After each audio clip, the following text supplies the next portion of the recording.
Place maintenant à la chronique culture de votre grande édition. Estelle Martin s'apprête à nous rejoindre. Nous rendons hommage ce soir au chanteur italien Gian Maria Testa, chef de gare la nuit et compositeur le jour.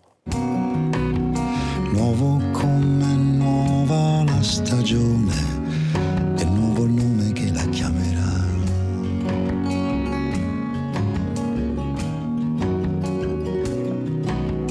Nuovo di promessa mantenuta, nuova la voce sconosciuta che la tiene a terra. Nuova questa mano che ti tocca, nuova la bocca che ti parlerà.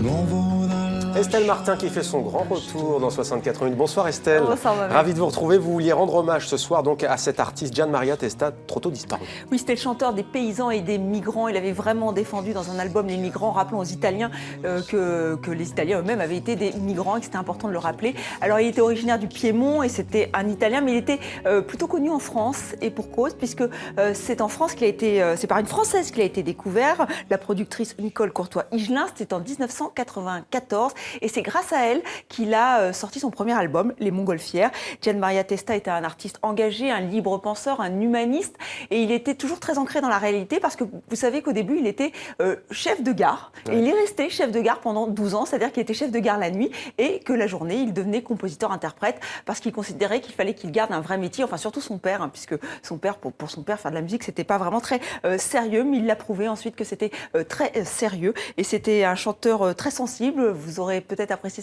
cette voix très rocailleuse qui fait un peu penser à Paolo Conte. Il nous laisse une dizaine d'albums et on se quitte avec ce titre, enfin on quitte Gian Maria Testa avec l'un de ses titres. Non sono venuto per salutare, però adesso lo riconosco, il tempo giusto del saluto. E conosco le parole per la circostanza e posso stringere le mani, posso guardare qualunque muro di una stanza, guardare. Voilà pour cet hommage Estelle. L'Italie toujours ce soir avec une pièce de Pirandello, sa plus connue sans doute. 6 personnages en quête d'auteur. C'est mise en scène par Emmanuel de Marcy-Motta au Théâtre de la Ville à Paris. Oui, c'est une pièce qui le fascine. Ça fait 15 ans qu'il monte cette pièce. Il a commencé en 2001 et c'est toujours la même troupe qui l'accompagne.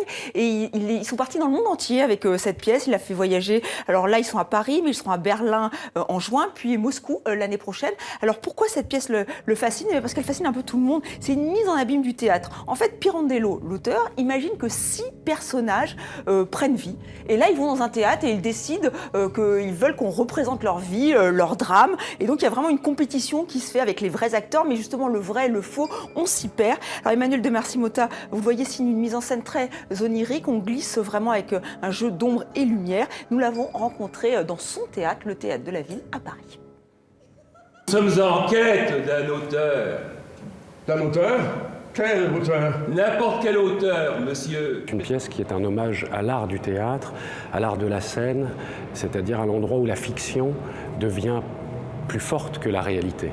Et comment la fiction, le monde de l'imaginaire ou du surréel, disons, ce qui est au-dessus de la réalité, nous aide à comprendre la réalité même. Ce qui est possible sur une scène, c'est que vous deux qui l'avez combiné ensemble là-bas, je le vois bien. Merci. Il veut tout de suite en arriver à la représentation de ses tourments intérieurs. Mais moi, je veux représenter mon drame à moi. La question de la vérité est au centre en permanence, c'est-à-dire la quête de la vérité.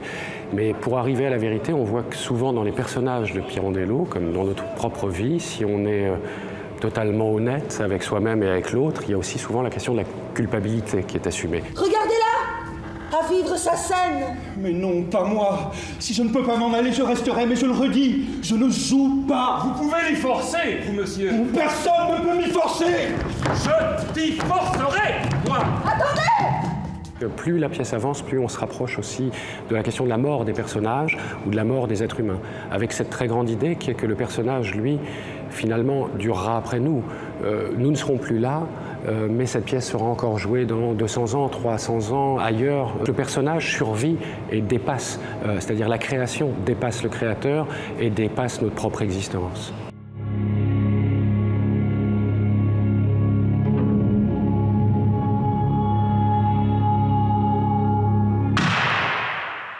Voilà, très belle pièce à voir. Selon Estelle, Shakespeare, maintenant Estelle, beaucoup aiment Shakespeare, mais beaucoup aussi ont du mal à s'y retrouver. Vous avez déniché un livre. Oui, exactement. Le voici, Le Grand Shakespeare, illustré par Caroline Guillot. C'est aux éditions du Chêne. Parce que peut-être vous êtes un peu perdu entre Richard II, Richard III, Henri VI, Henri IV. Et donc Caroline Guillot, eh bien, elle a vraiment mené une étude approfondie. Elle nous donne des clés pour mieux comprendre le théâtre de Shakespeare. Là, on voit par exemple tous les gestes qu'il a mis en place. Alors ça peut paraître parfois un petit peu trop humoristique, mais pas du tout. Là, elle nous raconte, elle retrace les personnages dans Le Songe d'une nuit d'été. Donc voilà, c'est vraiment drôle, je vous le recommande, peut-être pour vos ados, mais je vous avoue qu'en tant qu'adulte, ça fait du bien aussi. Ça fait du bien aussi.